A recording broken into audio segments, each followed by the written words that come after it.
UPSC में कई बार पूछा जाने वाला क्वेश्चन है वायु दाब पट्टियों एवं वैश्विक पवन प्रणाली। ये कई बार पूछा गया है और जितनी बार पूछा गया है उसका रिकॉर्ड भी मैंने ले रखा है। अपन आवाज से सुन लेते हैं। यूपीएससी में आया हुआ वास्तविक प्रश्न। यूपीएससी प्रीलिम्स 2018 प्रश्न भावार्थ। उपोष्ण उच्च दाब पट्टियों हर सीरीज उत्तर व दक्षिण में वर्षा क्यों नहीं होती? उत्तर, क्योंकि यहाँ वायु ऊपर से नीचे उतरती है, जिससे बादल नहीं बनते और शुष्क जलवायु पाई जाती है।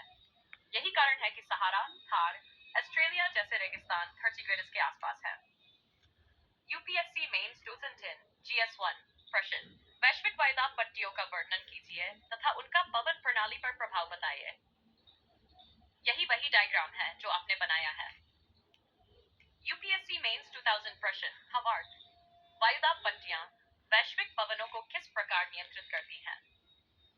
यूपीएससी मेंस 2020 प्रश्न अप्रत्यक्ष। जलवायु निर्माण में वायुदाब एवं पवनों की भूमिका स्पष्ट कीजिए। निष्कर्ष, ये टॉपिक कम से कम 26 बार सीधे या घुमा फिराकर यूपीएससी में आ चुका है। यूपीएससी प्रीलिम्स के लिए वीडियो में पूछ सकते हैं।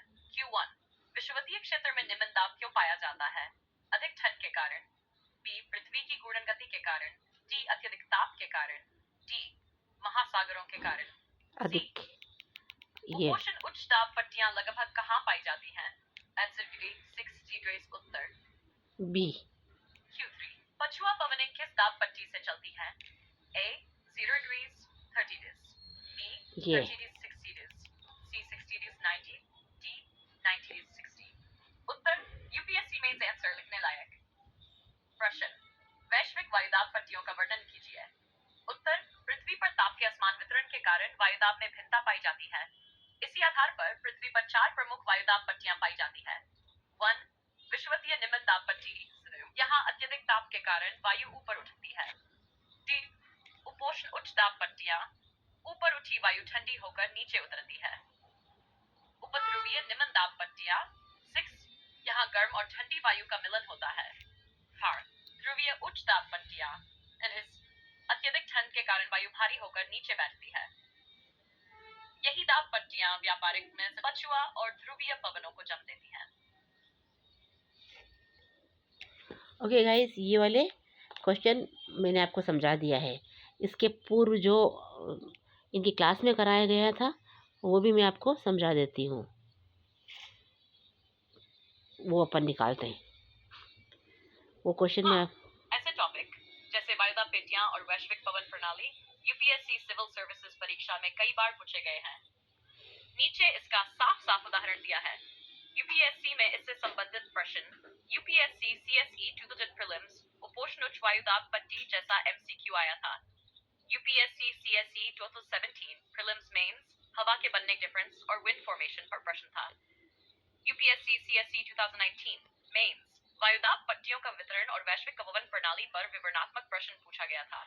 अब एक और समझ गया आपने जो हस्तलिखित नोट्स चित्र भेजे हैं वे सौर विकिरण, वायुमंडल, ताप वितरण और अक्षांशीय ताप पट्टियों से जुड़े हैं।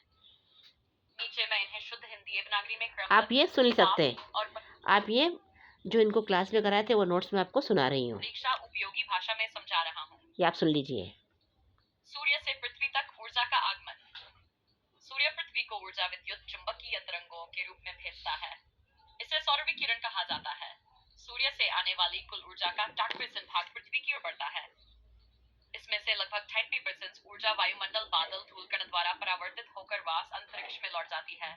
शेष लगभग 65% ऊर्जा पृथ्वी वायुमंडल तंत्र द्वारा अवशोषित कर ली जाती है। और ध्यान से सुनो। इसमें से लगभग 60% ऊर्जा पृथ्वी की सतह को गर्म करती है, जिससे तापमान में वृद्धि होती है। इसी प्रक्रिया के कारण पृथ्वी पर जीवन संभव है। वायुमंडल की भूमिका। वायुमंडल सूर्य की ऊर्जा के साथ 3 प्रकार का व्यवहार करता है। परावर्तन, बादल और वायुमंडल का ऊपरी भाग सूर्य की किरणों को लौटा देता है। 2, अवशोषण, अब्जॉर्प्शन, कुछ गैसें जैसोन जलवाष्प ऊर्जा को सोख लेती हैं। 3, संप्रेषण ट्रांसमिशन, कुछ ऊर्जा पृथ्वी की सतह तक पहुंच जाती है। ठीक है। किरणों का कोण और ताप का अंतर आपके चित्र में खड़ी और तिरछी किरणें बनी हैं। ये नहीं, अगली बार सुनाएंगे।